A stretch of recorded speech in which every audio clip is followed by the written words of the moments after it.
नमस्कार, मैं हूं आपके साथ इश्तियाक अहमद और आप देख रहे हैं आर्य न्यूज। रुक करेंगे देश और दुनिया की तमाम खबरों की तरफ। देश में जानलेवा कोरोना वायरस महामारी के मामलों में आज बढ़ोतरी दर्ज की गई है और देश में पिछले 24 घंटे में कोरोना वायरस के 7,554 नए केस सामने आए और वहीं 223 लोगों की मौत हो गई है। और वहीं कल 6,915 मामले और 180 मौतें दर्ज की गई थी, यानी कल की तुलना में आज मामले बढ़े हैं। और वहीं केंद्रीय स्वास्थ्य मंत्रालय की ओर से जारी किए गए आंकड़ों के मुताबिक देश में अब एक्टिव मामलों की संख्या घटकर 85,680 हो गई है।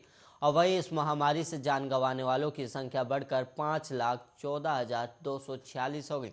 और वहीं आंकड़ों के मुताबिक अभी तक 4,23,38,673 लोग संक्रमण से ठीक भी हो चुके हैं। और वहीं बात की जाए टीकाकरण की, तो राष्ट्रव्यापी टीकाकरण मुहिम के तहत अभी तक कोरोना वायरस के टीकों की करीब 177 करोड़ से ज़्यादा खुराक दी जा चुकी है और कल 8,55,862 डोज दी गई, जिसके बाद अब तक वैक्सीन की 177,79,92,977 डोज दी जा चुकी है।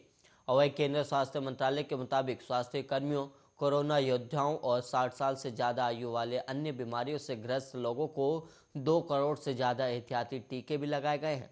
और देश में कोविड रोधी टीकाकरणों की अभियान 16 जनवरी 2021 से शुरू हुआ और पहले चरण में स्वास्थ्य कर्मियों को टीका लगाया गया और वहीं कोरोना योद्धाओं के लिए टीकाकरण अभियान 2 फरवरी से शुरू हुआ था।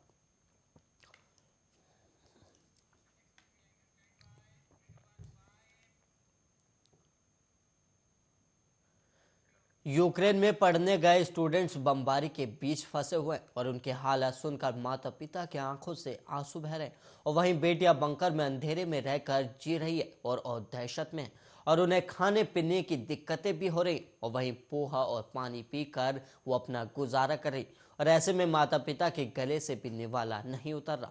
और वहीं आपको बता दें कि जांजगीर की आकांक्षा तंबोली के माता पिता से बातचीत की गई और उन्होंने बताया कि आकांक्षा और उसकी बहन बहुत मुश्किल से कीव से लवीव पहुंचे और वही हम तो उनके यहाँ पहुंचने की चिंता में ना खा पा रहे और ना ही सो पा रहे।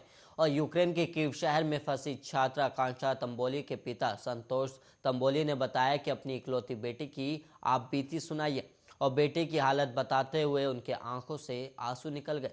और उन्होंने बताया कि उसकी मां चंद्रकला तंबोली का रो रो कर बुरा हाल है और 24 फरवरी से आकांक्षा अपनी काजिन मुस्कान तंबोली और सुमन पटेल सहित अन्य स्टूडेंट के साथ बंकर में रह रही थी और उन्हें कुछ देर के लिए हॉस्टल में फ्रेश होने और नाश्ता करने के लिए जाने को मिलता था। और सोमवार को आकांक्षा ने कर्फ्यू हटने की खबर दी और बंकर से निकलकर रेलवे स्टेशन जाने की बात कही और ये सुनकर अब उसके माता पिता खुश हैं। और वहीं संतोष तमोली ने बताया कि राशन खत्म हो गया था और तब मैगी और पोहा बनाकर करीब 250 मिलीलीटर पानी पीकर दिन गुजार रही थी। और वहीं सोमवार को रेलवे स्टेशन पहुंची और तब उसके वापस आने की उम्मीद नजर आई।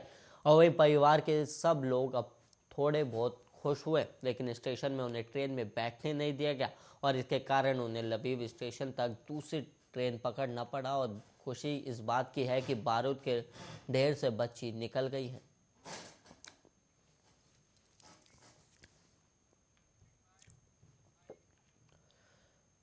रूस यूक्रेन जंग के बीच बाइडेन का state of the union address हो रहा और वहीं इसमें बाइडेन ने कड़े शब्दों में रूस पर टिप्पणी कर दी और बाइडेन ने कहा कि रूस ने यूक्रेन में जंग छेड़कर बहुत बड़ी गलती कर दी। और वहीं माना जा रहा है कि बाइडेन अपनी स्पीच में दुनिया के कई देशों से यूक्रेन के लिए मदद भी मांग सकते हैं। और ये बाइडेन का पहला state of the union address है और संबोधन में जो बाइडेन ने बोला कि जब इस वक्त का इतिहास लिखा जाएगा तो पुतिन द्वारा यूक्रेन पर छेड़ी गई जंग की वजह से रूस को कमजोर और दुनिया के बाकी देशों को ताकतवर बताया जाएगा। और बाइडेन ने अपनी स्पीच में कहा कि इतिहास से हमने ये सीखा है कि जब तानाशाह को उनके आक्रमण की कीमत नहीं चुकानी पड़ती तो वो ज़्यादा अराजकता फैलाते और फिर वो ऐसा करते रहते और इसकी कीमत और खतरे अमेरिका और दुनिया उठाती है। और इस दौरान बाइडेन ने यह भी कहा कि अमेरिका उसके सहयोगी देश मिलकर नाटो क्षेत्र के हर इंच की रक्षा भी करेंगे। और उन्होंने आगे कहा कि यूक्रेनी लोग पूरे साहस के साथ इस जंग को लड़ रहे हैं। और बाइडेन ने कहा कि पुतिन युद्ध क्षेत्र में जरूर आगे हों, लेकिन इसकी आगे उनको बड़ी ऊंची कीमत चुकानी होगी। और वहाँ यूक्रेनी राजदूत भी मौजूद थे।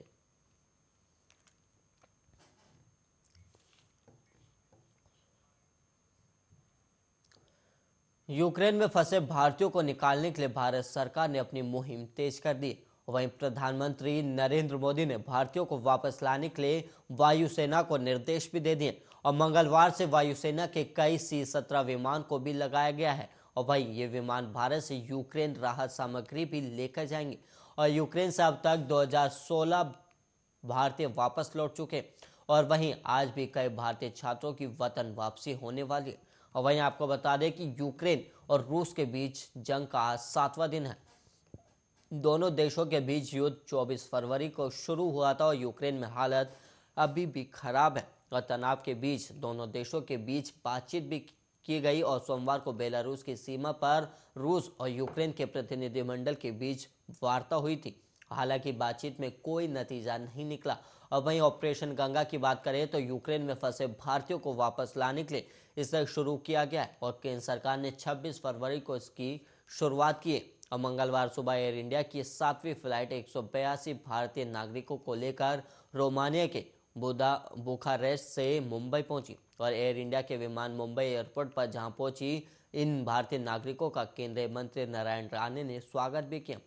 और इसके अलावा आपको बता दें कि बीते दिन बुडापेस्ट से छठी फ्लाइट 240 भारतीय नागरिकों को लेकर दिल्ली पहुंची थी, जिसकी जानकारी विदेश मंत्री एस जयशंकर ने दी और उन्होंने ट्वीट कर कहा कि बुडापेस्ट से छठी ऑपरेशन गंगा उड़ान 240 भारतीय नागरिकों को दिल्ली लेकर आई और निकासी के प्रयास सतत जारी है। और सरकार ने यूक्रेन के पड़ोसी देशों में 4 केंद्रीय मंत्रियों को भेजने का भी निर्णय लिया है।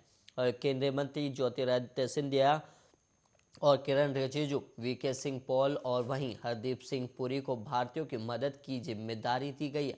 ज्योतिरादित्य सिंधिया रोमानिया और मोल्दोव में होंगे और वहीं किरण रिजिजू जी स्लोवाकिया में और हरदीप सिंह पुरी हंगरी में और जनरल वीके सिंह पोलैंड जाएंगे।